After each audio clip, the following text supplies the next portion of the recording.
Can you really pay to win? Hey everybody, Burt Crown here, coming at your YouTube video, and back on March 27th, we started an experiment on really, can you pay to win in NHL 23 HUT? You always see people say, like, free to play is the way to go.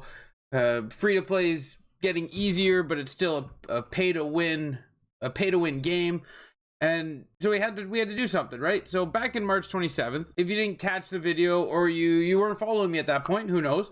We deleted our HUT team. We deleted our God Squad. We started over, and we started at Division 6, and I didn't put $1 into this game after I deleted my team. That's why I called my team For Science, and because we wanted to run a little experiment on, in the same game, NHL 23, I put money into it. I put a lot of money into it. And I built a team that I'm going to show you in this video. Was a very good team. It was the best team you could have at its time. And I was a Division 2 player. Like 1,887 skill points is I think where I was sitting at with that team. So I wanted to start from scratch. Division 6, 1,000 skill rating. How long does it take me and what team do I need to get back to Division 2? So we ran that experiment, and that experiment is finally complete. May 22nd, I am finally back into Division 2, and let's see the team that we needed, because in my opinion, yes, there is an answer on whether or not you need to pay to win at this game. But with that being said, we're going to get into it. If you do like the video, guys, give it a thumbs up. Hit the comment section down below if you think this game is easier and easier to play free to play, or if you think this game, even after watching all this, you think this game is pay to win. Because I have a very strong belief on it now after what this last month and 3 weeks has shown me. And let's get into it. And I hope you do enjoy it. Don't forget to hit that sub button, guys, so you don't miss any content in the future. But this video here will conclude our little experiment on deleting our HUT team and seeing if pay to win is a thing. So let's go. This is the video that I released when I did this back in March on the 27th. And this was the team that I had at the time. As you can tell, you know, it's still not 99 McDavid, but very good team. So we're going to quickly take a look here at what we had. And then we're going to look at what we got now. And then we're going to see the division that I'm back in Division 2 and the points that I had. And then I'm going to talk about what kind of things and what experiences I had coming through the divisions. And whether or not I think truly you need to pay to win at this game. Or if that's just something people say to help them cope with a loss. You know, because I feel like, you know, that might just be a statement people are saying. So let's get into it, guys. Let's look at the team that we had back in March. So as you see, McDavid, Holik, Lemieux. You've seen those cards everywhere. McKinnon, Gretzky, Yager. Again, though, that was the team you've seen everywhere in March. And then this team of the season, Pasternak, Hughes, Rantanen. Everybody wanted these cards, and I just threw them away, and it wasn't nice. Nylander, Tavares, Matthews. Again, a Leaf line, but that is the prototypical team you've seen in March. Shuffling a couple around. Bukaboom, Heiskanen, Carlson, Yossi, Bouwmeester, and Seth Jones. The Seth Jones one was not your typical defenseman you've seen. And then Markstrom in net because goalies don't matter. That was the team we threw away. And that was a Division 2 team that, you know, I had to pay for, but one that I did pay for to get there quicker. And all it did, guys, all paying for that team did was make me bored of the game sooner. I am having more fun with my theme team of the Toronto Maple Leafs, all-time Toronto Maple Leafs players now than I did with the team that I paid for. So we're going to look at our ranking here just to show you, yes, we are back in Division 2. If you're not following me over on Twitch, BurtCrown88, I stream every morning at 7:30 a.m. Eastern time, and you can come watch me play there. Ask me any questions you want in comments. Ask me any questions you want in Twitch. I try to help the best I can. But this is Division 2 with my Leafs theme team that I didn't put $1 in. And I got there from Division 6 to now in a month and 3 weeks, we'll say. And now if we go look at the team and what they were, at the start, there's videos that I had where my team was at the beginning. If you haven't checked those out, go check those out, because that Leafs team from Division 6 to Division 4, it was rough. It was a rough-based Leafs team, but we've made good progress in that month and a bit. And, you know, along the journey of my YouTube channel, I show you how I get the cards I get. So if you're curious at how in a month and 3 weeks I can get this team from nothing, there's videos that show you that as I go through it. But William Nylander, David Kampf, and Nazem Kadri, a fantastic first line. Being in Division 2, I haven't felt like this line hinders me at all. And there was very, very few things that I looked for when building this team. One, everyone had to be above 6 foot because I didn't have the speed to just skate around people. So I used the size to play strong on the puck. So I needed strength, balance, agility, and size. That is everything I was looking for out of my team. You're going to see 6 foot, 6'2", 6 foot. But you're also going to see 94 strength, 91 balance, 95 strength, 95 balance, 94 strength, 94 balance. That is a theme you're going to see going through my team. Now, the strength and the balance will lower as the cards overall lower. That's just the nature of it. But like Mike Gardner here, for example, he is there because he's 99 speed at an 89 overall. Very cheap card. I think I got him for 30K. It was one of the very first cards I picked up because his 83 overall is 94 speed, and you can get that 83 overall for very cheap, and that speed helps you in squad battles for one, because you're good at being free to play. You're gonna need to do your squad battles and finish as high as you can to get the best rewards. So Mike Gardner was needed because I could just give it to him and he could skate right by all the AI. But also he was very good in rivals. Like, he kept up with everybody, which as long as you got somewhat speed, your skill level is all on the guy on the thumbsticks. So eventually I'll get him up to a 92.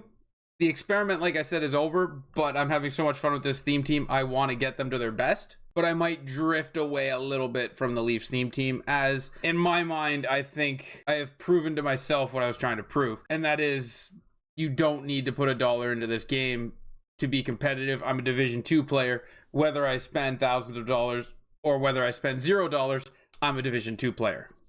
That's the way I look at it after what I've just been through. So Mike Gardner, John Tavares, and Frederick Modine. The Frederick Modine card actually just came out, and it was a saver because I needed a left-handed Leafs forward, and that he couldn't have come at a better time. He really couldn't have. 91 speed, but again, 99 balance, 95 strength, right? John Tavares, again, 99 strength, 98 balance. This is the theme that my team was built on, and it truly paid off for me. Skating around players that were quicker wasn't that bad because I just play puck protection and cycle the zone and create my chances with big guys, not fast guys, and I generated opportunities that way. And that's how I won most of my games. And then, our bottom line is something that I'm going to continually work on, but that Verhaeghe's got to go. I got an X Factor Austin Matthews that I'm going to be building up, but I just got him for 170K. So now I'm going to work him up slowly and get this Verhaeghe out of here for obvious reasons, as I'm a Leafs fan. And then my defense, Shen, absolute monster. Riley's been fantastic. Muzzin, Ceci, cards that really help pull this together, because as I was building this team up in past videos, you'll see the one thing that I was complaining about to myself and to you guys really is that the Leafs didn't have defense in this game, and then all of a sudden it's just boom Muzzin, boom Ceci, boom Shen. Like, the cards were just coming out of nowhere and they were really saving me. But my goaltending, Freddie Anderson, 93 overall. Honestly, and this is a topic that people say a lot of, and some people believe it, some people don't. From Division 6 to Division 2, I had 3 goalies on my team. I had base Matt Murray at 81 overall. I had 88 overall Joseph Wool, and I had 93 overall Frederik Andersen. All 3 of those goalies played the exact same. Murray I got for $1,000. Wool I got for like 40K. And then I got this Frederik Andersen for 100K. But spending those coins didn't get me anywhere, because the goals Frederik Andersen were letting in, the other 2 would have let in. And the goals, the pucks he was stopping, Matt Murray was stopping all the way up to Division 3. Because I think when I got through Division 4 is when I upgraded from Murray to Wool. And that wasn't necessary. And then I upgraded from Wool to Andersen just because I had the coins and I could have put them so much better on my team. But at the end of the day, it doesn't really matter. Build the team you want because it's how you control the thumbsticks and how you play the game is whether or not you're going to win, not the cards you use and not how much money you spend. That is what my biggest takeaway from this whole thing was. Use the players you enjoy, and you don't need to spend any money because it doesn't matter. I spent a ton of money on this game from October to February. You can go back to my YouTube channels and watch all the packs I've opened, and if you can do basic math, you can look at the points I've had in the top of my camera or in the top of my screen, and you can kind of gather what I've spent. I'm not going to do the math. It's something I don't want to know. That's a piece of information I don't want for myself. But then I have this team here, not a cent, and I've had an absolute time with it. It's been so much fun, and I'm back to where where I was with the money team. Now, things that I have noticed, and I'm going to talk about here, is the size. I fully say size matters. I know people are saying that the Meebus doesn't matter. He's terrible, but he's not. If you use his size, his stick, his reach, and his strength right, that card will not let you down. He'll be an absolute beast out there for you. People are saying he's slow. He's got 94 speed. And like, if he feels slow to you, you use him better. Like, if you feel like Meebus should be toe-to-toe skating down the boards with Connor McDavid, I don't know what to tell you. Play angles. That's the biggest thing. So when it came to coming through the ranks, play angles and positioning. Never go behind your net. Face-offs. Division 4, 5, and 6, I never felt like they went for the tie-up. So I never had to worry about that in my zone. But in that turn, I never did the counter for the tie-up. So it was always straight back, or I tied them up myself and took the puck. But Divisions 4 to 6, I never really seen anybody do the tie-up. Division 3 always did the tie-up. So you only had to do the tie-up counter. Which, if you don't know what the tie-up counter is, when you're holding your thumbstick whichever way, you rotate it up, right? Your stick, whichever. Like, I'm sorry, I'm not in the game right now. It's a muscle memory thing. When I'm in the game, I just know which stick does my my drawback and which one does my player and my stick. But when you're doing your stick, whether or not you're going straight back or stick lift, that's how you do it. You hold it to the side, and you do a half moon forward all the way to the other side. That'll stick lift and win it back. That is the counter for the tie-up. And then when you're playing Division 3 players, that's all I would do on my face-off dot, and I'd win it the majority of the time. Now, when I'm playing a player that's been in Division 2, so like a high Division 3 player that maybe fell out of Division 2 and they're trying to work their way back in, you can tell because they do situational face-offs. Something that you have to pick up on while you're playing is in your zone, they'll try to do the tie-up goal, where they tie you up, their winger comes off the boards, cuts straight across, rips it across your goalie, top shelf, goal. So in your zone, you would do the tie-up counter. But everywhere else on the ice, they won't do the tie-up because they don't want you to predict the tie-up coming so they can pull that off in your zone. Those were some things that I picked up on. Division 3 players usually have one, maybe two ways of scoring goals.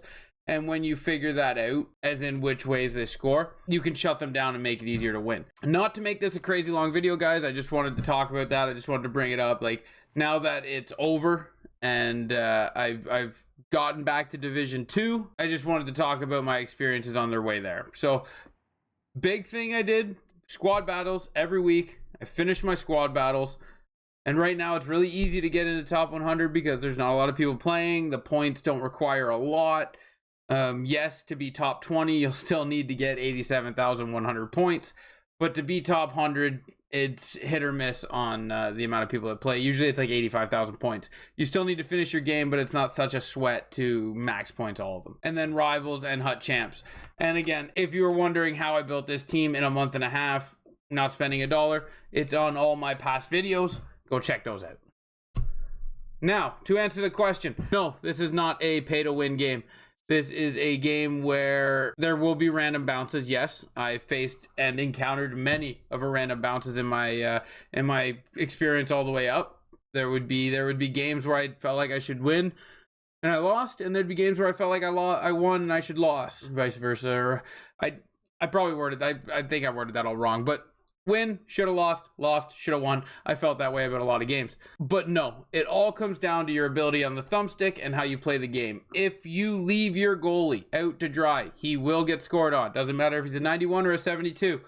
If you don't pass in the right situations, or you don't set up the right plays, or you don't use your players properly, or you play proper hockey, cutting off angles and holding position, it doesn't matter if you have the 99 Zdeno Chara out there or the 71 Meebus, right? It doesn't matter if you don't use the cards properly. You could spend $100 grand on the game. You got to play the game properly to win games. It is not a pay to win game. It is definitely a skill-based game. Yes, there's RNG. I'm in the exact same place as whether I spent over $1,000 or whether I went free to play. I'm in the exact same place. So that tells me all I need to know, and that should tell you all you need to know, guys. Don't spend money on this game. I know you hear it all over the place, but don't do it.